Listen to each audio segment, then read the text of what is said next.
Salut tout le monde, j'espère que vous allez bien. Aujourd'hui je vous retrouve dans une nouvelle vidéo où cette fois-ci on va parler de films et plus précisément les 6 films qui m'ont marqué pendant mon enfance.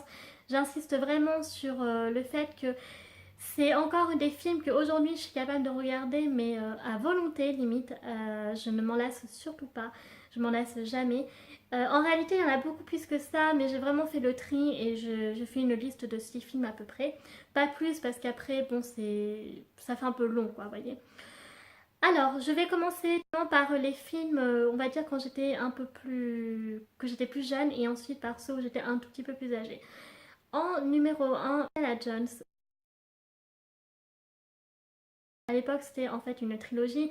Aujourd'hui, c'est une saga parce qu'il y avait donc il y a le crâne de cristal, mais à l'époque, ça n'existait pas.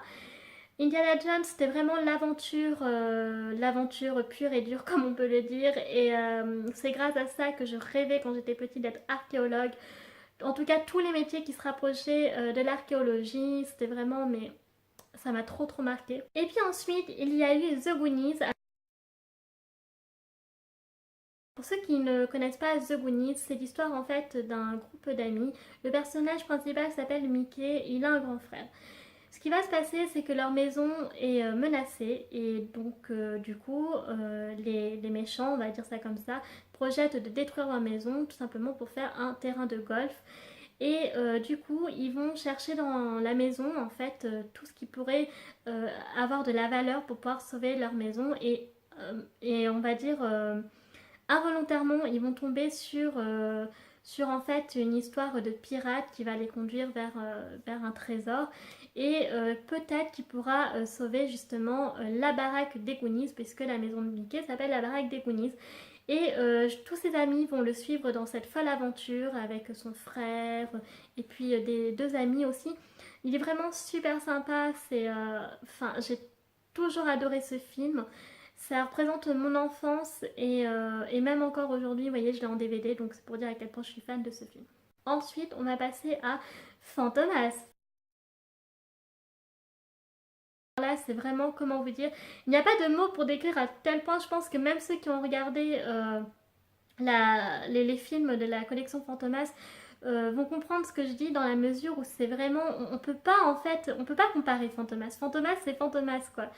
C'est trop bien, c'est avec Louis de Funès qui est mon acteur préféré de tous les temps. Il a beau être plus de ce monde, pour moi il est indétrônable, personne peut remplacer Louis de Funès. C'est tous les films avec Louis de Funès, vraiment je suis une fan inconditionnelle, j'ai toujours aimé et dans Fantomas il est particulièrement bien, bref avec Jean Marais, enfin c'est juste trop bien. Ensuite, on va passer à des films, comment dire... ah non, effectivement, j'ai oublié, hein, il y a L'homme de Rio.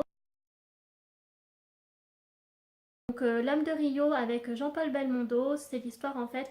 Dans le film, Jean-Paul Belmondo est un soldat qui est en permission et pendant ses jours de permission, il va rejoindre sa fiancée. Malheureusement, il va se passer des aventures puisque sa fiancée va se faire enlever et ça va le mener jusqu'au Brésil. Et je n'ai pas spoilé l'histoire, mais c'est vraiment super sympa. Ça permet aussi de revoir Rio de Janeiro, comment c'était avant par rapport à aujourd'hui. Et c'est là qu'on voit qu'en fait les films de l'époque sont super bien faits. Ils avaient quand même voilà, ils arrivaient à se débrouiller vraiment très bien. Et même aussi, j'ai envie de dire que finalement, c'est peut-être un peu méchant ce que je vais dire, mais je trouve que les films de l'époque pour le cinéma français étaient vraiment super.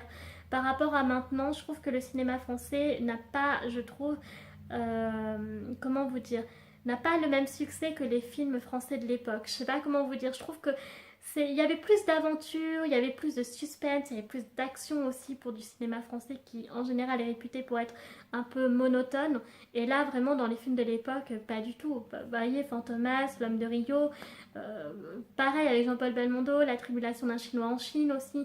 Tous ces films-là qui sont quand même relativement vieux et qui pourtant quand on les regarde, on s'en lasse pas quoi. C'est vraiment, on ne s'ennuie pas. Alors qu'aujourd'hui, dans le cinéma français, la plupart des films, malheureusement, ils ont beau mettre un peu d'action, essayer de mettre du suspense, c'est pas comme à l'époque. On va passer à Harry Potter.